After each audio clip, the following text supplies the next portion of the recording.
80 साल से शांत रहे जापान ने अचानक हथियारों से बैन क्यों हटाया? आइए इस अहम बदलाव को समझते हैं।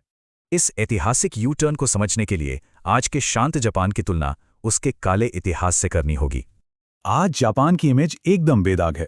हेनले इंडेक्स के मुताबिक 188 देशों में उन्हें बिना वीजा एंट्री मिलती है। लेकिन 1945 से पहले कहानी अलग थी। शाही जापान के आक्रामक साम्राज्य विस्तार से पूरे एशिया में खौफ था। 1937 को ही ले लीजिए।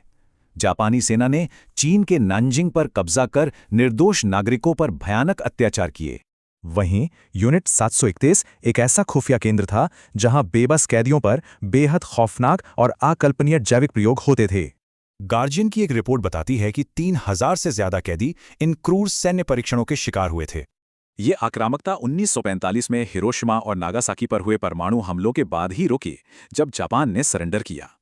इसे रोकने के लिए 1947 के जापानी संविधान के अनुच्छेद 9 ने हमेशा के लिए युद्ध का अधिकार त्याग दिया। इसके बाद जापान पूरी तरह अमेरिकी सुरक्षा पर निर्भर हो गया और एक शांतिपूर्ण आर्थिक महाशक्ति बनने पर फोकस किया। तो आखिर 80 साल का ये शांति संकल्प टूटा कैसे? चलिए इस बड़े बदलाव के मुख्य कारणों को समझते हैं। 2014 आते आते स्थितियां बदलने लगी। उत्तर कोरिया और चीन के बढ़ते खतरों ने जापान की सुरक्षा चिंताएं काफी बढ़ा दी। ऊपर से ट्रंप प्रशासन का दबाव, उन्होंने जापान के ऑटो सेक्टर पर 35% टैरिफ की धमकी देकर काफी परेशान किया। इतना ही नहीं, अमेरिकी नेतृत्व ने सुरक्षा संधि पर खुलेआम सवाल उठाए और पर्ल हार्बर हमले का मजाक भी उड़ाया।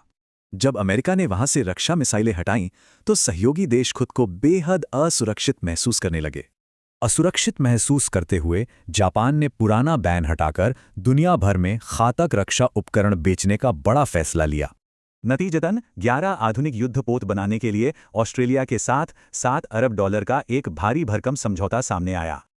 आज यूक्रेन समेत 17 देश जापान के एडवांस सैन्य ड्रोन और नौसैनिक तकनीकों की भारी मांग कर रहे हैं।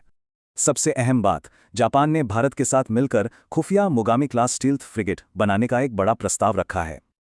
आम जहाज़ों के उलट ये एडवांस्ड फ्रिगेट पनडुब्बियों को ट्रैक करता है और सिर्फ 90 नाविकों से चल सकता है।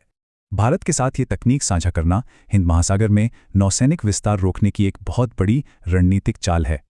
जापान अपनी शांतिवादी पहचान छोड़ रहा है, तो क्या यह सिर्फ आत्मरक्षा के लिए है या फिर एक चिंताजनक सैन्यीकरण?